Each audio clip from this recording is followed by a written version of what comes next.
Greetings, everyone. Do you think other people are necessary for our spiritual life to develop? If so, who then helps us to develop our spiritual life? Welcome to my podcast, A Psychologist Looks at Scripture. My name is Peter Doherty. I'm a Catholic priest and a psychologist who integrates my training in psychology and scripture studies to help understand the Gospels from a different perspective and focus on new pastoral teachings for Christians. The Gospels provide us with a rich source of learning about God and developing our spirituality, and we are far from exhausting the learning potential. My podcasts are between 7 to 10 minutes in length, where I share insights and reflections that I hope will be useful to you. Please don't hesitate to contact me with questions or comments. Love to hear from you. Today's podcast is from Luke chapter 3, verse 1 to 6. This gospel will be read in churches December the 8th, 2024. In today's podcast, we are introduced to John, also known as John the Baptist, not to be confused with the Apostle John, the beloved disciple.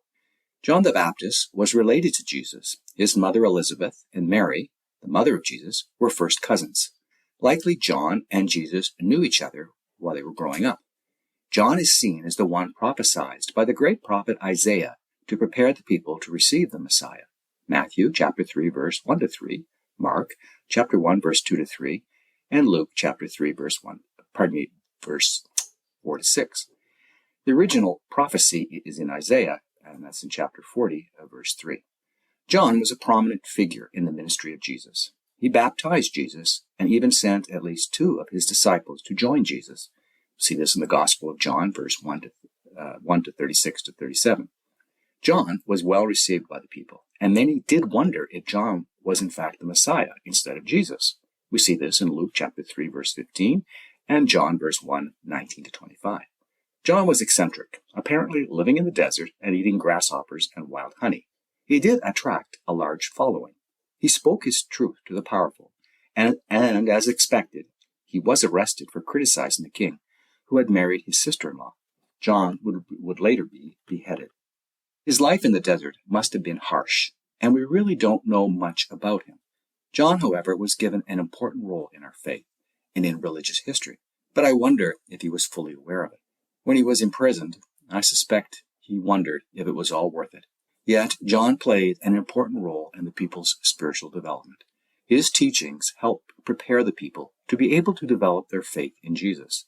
He, like Moses and other prophets, would not live to see the results of their sacrifices, but nonetheless, they played an important role in Jesus' ministry.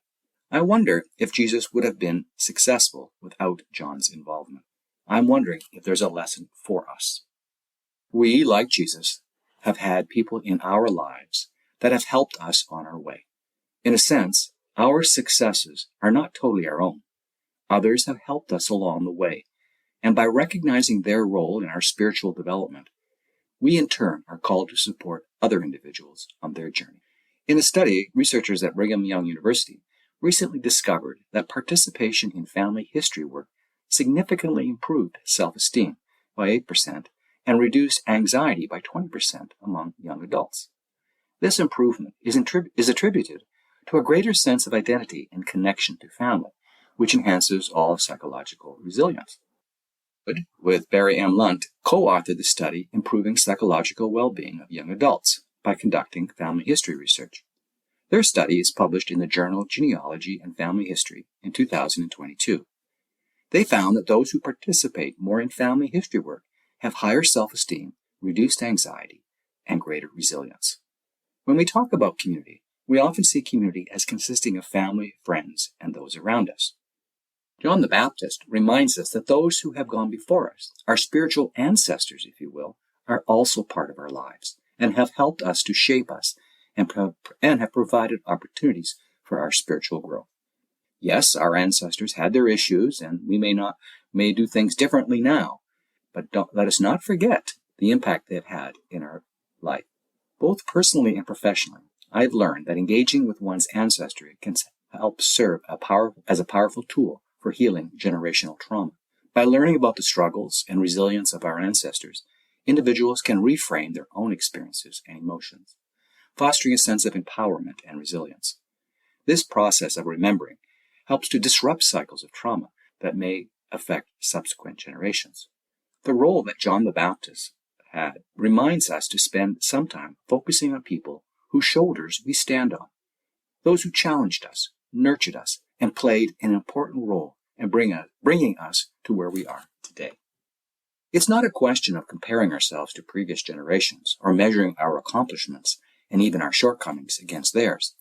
It's about the gratitude we have for their impact in our lives. In Matthew chapter 11, verse 11, Jesus emphasizes John's unique role as the forerunner to the Messiah, stating, "Truly I tell you, among those born of women, there has not risen anyone greater than John the Baptist." One of the most powerful quotes from John is found in John chapter 3, verse 30.